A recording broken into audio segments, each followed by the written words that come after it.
সাবেক সচিব এএমএম নাসির উদ্দিনকে প্রধান নির্বাচন কমিশনার করে ৫ সদস্যের নির্বাচন কমিশন ঘোষণা করেছেন রাষ্ট্রপতি মোহাম্মদ শাহাবুদ্দিন।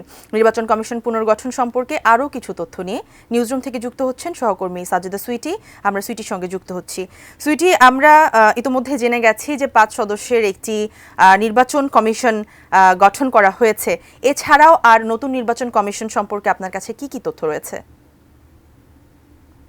শিমু, আমরা আসলে জানি যে কয়েকদিন ধরে এই আলোচনাটা অনেক বেশি ছিল যে আসলে নির্বাচন কমিশনারদের নাম কখন প্রকাশ হবে, কারণ সার্চ কমিটি হওয়া মানেই কিন্তু অনেকখানি কাজ এগিয়ে যাওয়া। তারা 10 জনের নাম তৈরি করবেন, প্রস্তুত করবেন তালিকা, তারপরে সেই 10 জনের তালিকা থেকে রাষ্ট্রপতি বেছে নেবেন যে কয়জনকে তার পছন্দ হবে বা তাদেরকে উপযুক্ত মনে হবে একটি ভালো নির্বাচন আয়োজনের ক্ষেত্রে।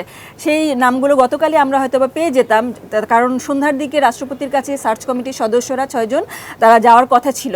পরবর্তীতে সেটি মিটিংটা ক্যান্সেল হয়, কিন্তু বোঝা যাচ্ছে যে নামগুলো আসলে তাকে দেওয়া হয়েছিল এবং আজকে আমরা এই 5 জনের নাম জানলাম। এর মধ্যে আমাদের দর্শকরা নিশ্চয়ই 5 জনের নামটা জেনে গেছেন। এবার যে কাজগুলো হবে, যে যাদের নাম এসেছে তারা প্রধান বিচারপতির কাছ থেকে শপথ নেবেন এবং শপথের পর তারা পুরোদমে তাদের কাজ শুরু করবেন। একটি গণতান্ত্রিক দেশে একটি সিএসি, একজন ভালো সিএসি এবং তার অধীনে যে কমিটিটা থাকবে, যে নির্বাচন কমিশনাররা থাকবেন, তাদের ভূমিকা কিন্তু খুবই গুরুত্বপূর্ণ।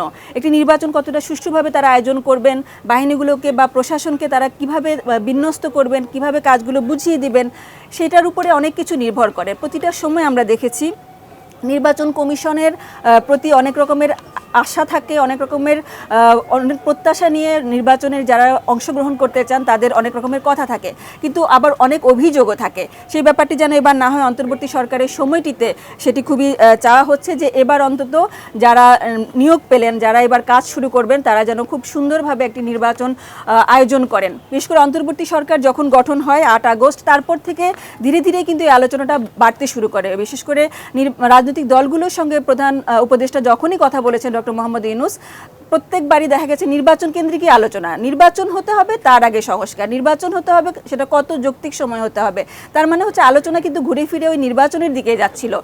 এই কারণেই আমাদের যে কয়দিন আগে যে সম্প্রতি সর্বশেষ যে জাতির উদ্দেশ্যে ভাষণটা দিলেন ডক্টর মোহাম্মদ ইউনূস, তিনি বলেছেন যে এর মধ্যে নির্বাচনের ট্রেন চলতে শুরু করেছে, আমরা অনেকখানি এগিয়ে গেছি। গতকাল তিনি আমেরিকার যে একটি প্রতিনিধি দল তার সঙ্গে দেখা করেছে, তাদেরকে তিনি বলেছেন যে নির্বাচনের কাজে আমরা যথেষ্ট এগিয়ে গেছি, আমাদের প্রথম স্টেশন থেকে ছেড়ে গেছে আমাদের কাজ। তার মানে তখনই আমরা বুঝতে পেরেছিলাম যে নামগুলো এরই মধ্যে তারা নির্ধারণ করে ফেলেছেন, সেটি গতকালকে রাতেই আমরা বুঝে ফেলেছি। অ্যান্টিব্যাকটেরিয়াল অ্যাডিটিভ যুক্ত সেরা ওয়াটার ট্যাঙ্ক বিশুদ্ধ পানিতে ব্যাকটেরিয়া জন্মাতে দেয় না। এবং এখন দ্রুত সময়ের মধ্যে যে নির্বাচনের দাবিগুলো আছে বিএনপি সহ কয়েকটি দলের বা অন্যান্য দলগুলো যেরকম চেয়েছে, সেই চাহিদা মাফিক কতটুকু তারা এগিয়ে নিতে পারেন, এবং যৌক্তিক সংস্কারের কথা কিন্তু বারবার করে বলা হচ্ছে। এই যে সংস্কার, এই যে চাহিদা, সব কিছুর মধ্যে সমন্বয়টা তৈরি করাটা একটা বড় ধরনের একটা চ্যালেঞ্জ তাদের মধ্যে। নির্বাচন কমিশনাররা এটাই নিশ্চয়ই চাইবেন যে যাতে করে একদম বিতর্কের ঊর্ধ্বে থেকে খুব সুন্দরভাবে যেন একটা নির্বাচন তারা দিতে পারেন এবং কোনো রকমের বিতর্ক যেন হয়। বিশেষ করে এই বিপ্লবোত্তর নতুন বাংলাদেশে এসে নির্বাচন নিয়ে যেন কোনো অযৌক্তিক ব্যাপার না এসে দাঁড়ায়, এই প্রত্যাশাটা আসলে সবারই আছে। শিমু, সুইটি, আরও জানতে চাচ্ছিলাম, এই সরকার কিন্তু প্রথম থেকেই বলে আসছিল যে একটা সুষ্ঠু নির্বাচন তারা দিতে চান এবং নির্বাচন যেন একদম যথাযথভাবেই হয়। তো এখন আসলে সার্বিক যে পরিস্থিতি, তাতে আসলে কতটা মনে হচ্ছে যে সুষ্ঠু নির্বাচন আমরা পাবো? আপনি কি প্রশ্নটি আবার করবেন? আমি একটু কম শুনতে পেলাম শেষের দিকে। অন্তর্বর্তীকালীন সরকারের প্রথম থেকেই একটা দাবি ছিল যে তারা সুষ্ঠু নির্বাচন দিতে চায়। তো এই পরিস্থিতিতে এখন আসলে সার্বিক যে পরিস্থিতি, তাতে করে আসলে আমরা কতটুকু সুষ্ঠু নির্বাচনের আশা করতে পারি? সুষ্ঠু নির্বাচনের আশা আসলে কখনো ছাড়া যাবে না। আমরা যদি গণতন্ত্র চাই, আমরা যদি চাই যে বাংলাদেশে গণতন্ত্রই থাকুক, তাহলে সুষ্ঠু নির্বাচনটা আসলে প্রত্যেকেরই চাহিদা হওয়া উচিত।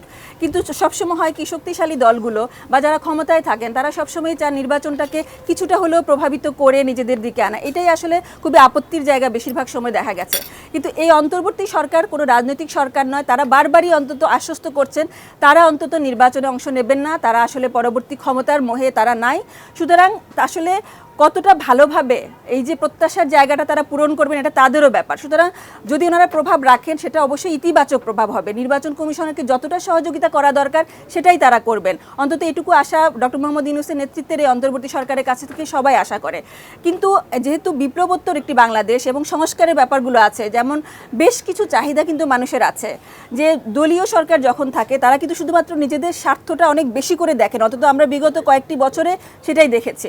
সেটা যেন না হয়, যে সরকারই আসুক তারা যেন স্বেচ্ছাচারী হতে না পারে, তাদের জন্য তাদেরকে নামাতে যেন এই ধরনের বিপ্লবে হাজার হাজার জীবন না ঝরে যায়, এই ব্যাপারটি যেন ভালো করে দেখা হয়, এই প্রত্যাশাটা তো অবশ্যই আছে। সেই কারণে যতটুকু সংস্কার দরকার, যতটুকু যৌক্তিক সময় নির্বাচনটা আয়োজন দরকার, এই ব্যাপারগুলো তাদের প্রত্যাশা, তাদের চাহিদা এবং এই আকাঙ্ক্ষাতেই অন্তর্বর্তী সরকার পরিচালিত হবে। এই আকাঙ্ক্ষাটা তারা পূরণ করবেন এবং যারা সিইসি হলেন যিনি, যারা নির্বাচন কমিশনার, মোট এই যে 5 জন, তারা এই দায়িত্বটা অবশ্যই তারা ভালোভাবে পালন করবেন। আমরা যেটা চাচ্ছি, যে আমরা জানি যে 21 নভেম্বরের মধ্যে তারা চাচ্ছিলেন যে কি এই ব্যাপারটা যেন সমাধা হয়ে যায়, যে মোটামুটি আমরা একটা স্ট্রাকচারে চলে আসে নির্বাচন কমিশন। তবে আজ মনে হয় শপথ হচ্ছে না, কারণ আজকে সশস্ত্র বাহিনী দিবস এবং সে কারণে একটা বড় ধরনের মিলনমেলা সেনানিবাসে আছে। আমরা জানি যে প্রধান উপদেষ্টা ডক্টর মোহাম্মদ ইউনূস সহ অন্যান্য সবার মাঝে এবার প্রথমবারের মতো মানে কি, এই যে জেলে যাওয়ার পরে যখনই তিনি কারাদণ্ডে গেলেন, খালেদা জিয়া, বিএনপি চেয়ারপারসন, বাংলাদেশের এখন সবচেয়ে বড় দল হিসেবে ধরতে হবে বিএনপিকে, বিএনপি চেয়ারপারসন খালেদা জিয়া এবার যোগ দিচ্ছেন এবং এটা আসলে বেশ আগ্রহের জায়গা তৈরি হয়েছে। এই মিলন মেলা, এখানে যে তাদের যে কুশল বিনিময়, তাদের যে কথা, এটা থেকেও কিন্তু নির্বাচন কেন্দ্রিক অনেক পরামর্শ হয়ে যায়। সব যে গোল টেবিলে বসে আলোচনা করতে হবে তা না, অনেক সময় চায়ের কাপে অনেক সিদ্ধান্ত ভালো আসে এবং গণতান্ত্রিক একটি দেশের জন্য এই ধরনের মিলন মেলাগুলো খুব কাজে দেয়। আমরা এর আগেও দেখেছি যাদেরকে একসঙ্গে চেহারা দেখানো তারা পছন্দ করতেন না, কিন্তু এ ধরনের এই সশস্ত্র বাহিনী দিবসের প্রোগ্রামে কিন্তু আমরা দেখেছি হাসি মুখে তারা কথা বলেছেন। তারা কি কথা বলেছেন এগুলো আমরা আগ্রহ করে তাদের কাছে জানতে চেয়েছি, তারাও গুরুত্বের সঙ্গে জবাব দিয়েছেন। বোঝা যাচ্ছে আজকে অন্তত ভালো একটি আলোচনা ওখান থেকেও আসবে।